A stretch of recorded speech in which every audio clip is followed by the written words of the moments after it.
خاوتي خواتاتي اهلا وسهلا مرحبا بكم يا جماعة الخير صباح الخير عليكم الزول في اللون والسلام عليكم. J'espère que vous allez bien, j'espère que vous avez bien commencé la semaine. Pour nos patriotes qui sont établis sur notre chère, sur le territoire de notre chère et tant bien aimée Algérie, nous sommes le 5 novembre 2023. على درنا لكم جاب لي ربي depuis le 19 octobre 2023 يعني on vous a parlé de ce rapport parlementaire français établi par le député Frédéric Petit, membre de la commission des affaires étrangères du Parlement français et député des Français établis hors de France, et qui a comme poste au sein du Parlement français comme rapporteur du budget de la diplomatie culturelle ou d'influence. Il a, au mois de septembre, il a séjourné en Algérie, il a notamment s'était rendu à Alger au Rhum. Il a fait un rapport sur l'utilité, le retour sur investissement, la gestion des budgets investis par la diplomatie française en Algérie pour préserver ses intérêts culturels et pour préserver son pouvoir d'influence en Algérie et pour les différents financements accordés pour les projets de coopération culturelle, scientifique, socio-économique avec l'Algérie. C'est un rapport très intéressant. Les Algériens, nous sommes trop impliqués affectivement. Je le dis toujours, hein, je l'ai répété plusieurs fois, mais c'est important de le comprendre. Nous sommes un pays où le regard de l'étranger, il est important et va nous aider à comprendre nos propres problèmes. Parce que nous, les Algériens, nous sommes un pays fermé et nous avons un défaut. Des fois, on n'aime pas se remettre en cause. On n'aime pas que nos vices, que nos défaillances, que nos défauts soient dévoilés au grand jour. Et surtout, nous sommes des êtres très sensibles, très susceptibles, à fleur de peau. Nous avons une susceptibilité et nous avons une certaine émotivité. Voilà, nous sommes émotifs. Nous sommes vraiment émotifs. J'essaie de trouver les termes les plus précis, je dirais émotifs. C'est-à-dire nous sommes toujours dans l'émotion parce que nous sommes impliqués affectivement et émotionnellement dans les problèmes de notre pays.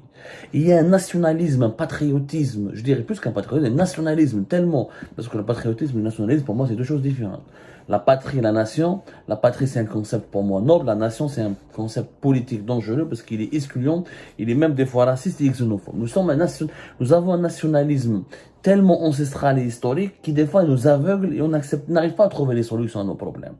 Parce qu'on est baigné, on nage dans un océan d'émotions très complexe à gérer pour nous. Un étranger qui disait, notamment des experts, notamment des représentants des pays partenaires, qui les Français, les Allemands, surtout les Français, parce que les Français ont beaucoup d'intérêt avec l'Algérie, et nous avons beaucoup d'intérêt avec la France, au regard des liens historiques et humains. Des fois, ils font des analyses, des synthèses, où là, ils nous donnent des lectures qui résument plus ou moins parfaitement le fonctionnement mauvais de notre pays, et ce fonctionnement mauvais qui génère les problèmes qui sont responsables à l'origine de tous les maux de sous-développement de notre chère Algérie. Frédéric Petit, qui est déjà, on vous a promis qu'on va obtenir ce rapport, dont on parlait beaucoup, au moins 2 médias français, Jeune Afrique et Le Monde. Finalement, ce n'est pas un rapport de 70 pages. Le rapport, il est en notre possession. C'est un rapport de 129 pages. Il y a 70 pages concernées essentiellement à l'Algérie. Le reste, c'est consacré à la diplomatie culturelle et d'influence. La diplomatie culturelle et d'influence, c'est quoi? Ce sont les actions initiées par les États pour promouvoir leur belle image dans un pays avec lequel ils ont des intérêts, ou là pour promouvoir leur culture, leur langue, leurs valeurs dans le pays partenaire, ou là comment tisser des réseaux d'influence au sein des États, au sein des institutions politiques, de la société civile, des pays partenaires. C'est du lobbying très important pour le soft power. Comme aujourd'hui, la puissance des pays ou des États ne se mesure pas uniquement avec leur armée ou leur économie, mais avec aussi leur soft power, c'est-à-dire leur capacité à influencer positivement les opinions publiques et les États étrangers. شوفوا يا جماعة le rapport il y a 3 points.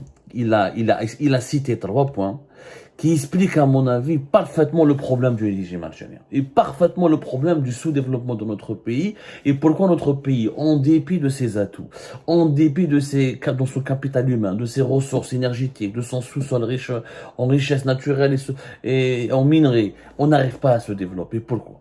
Au sein de l'État algérien, nous avons remarqué trois principales caractéristiques. qui font du régime algérien un régime particulier dans la région, en Afrique du Nord et au Moyen-Orient. Il dit qu'il y a le régime algérien est stable autour de trois principes.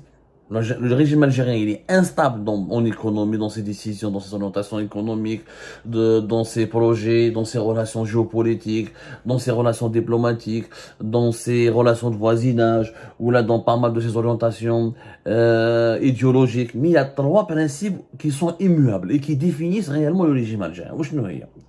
D'abord, la surveillance de la population. La surveillance de la population. C'est-à-dire que c'est un régime qui veut absolument, qui donne une importance, c'est un principe de survie. Les trois principes de survie du régime algérien. La surveillance permanente de la population. En Algérie, tout le monde est surveillé. Nous avons ce qu'on appelle ça une grande politologue d'origine syrienne, elle a inventé ce terme, la sécuritocratie. La sécuritocratie, c'est quoi? Ce sont les systèmes politiques qui font des services de sécurité un appareil de gouvernance vital dans le pays. Vital. Ce sont les régimes qui font de la sécurité et du contrôle sécuritaire et de la lutte pour la sécurité leur priorité absolue. Les régimes sécuritocrates, c'est quoi? C'est les régimes où les services de renseignement, où la police, où l'armée, les services de sécurité dominent le champ politique. Dominent totalement le champ politique et dominent la pyramide du pouvoir au sein de l'État. L'Algérie, le régime algérien, il est faible, la surveillance de la population, il est très fort. Nous avons un nombre très élevé de policiers, plus de 250 000 policiers. Aucun pays européen pratiquement n'a autant de policiers que l'Algérie. Plus de 200 000 gendarmes. Les membres des services secrets, dont le nombre reste indéterminé, mais au plus fort à l'époque, à l'état DRS, à la fin de la décennie noire, jusqu'à un certain début des années 2000, il y avait jusqu'à 100 000 personnes qui travaillaient directement ou indirectement avec les services secrets.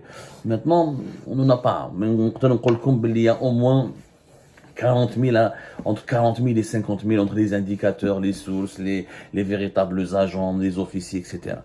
Nous avons, sans parler de l'armée, c'est pratiquement avec les réservistes, plus de 500 000 personnes.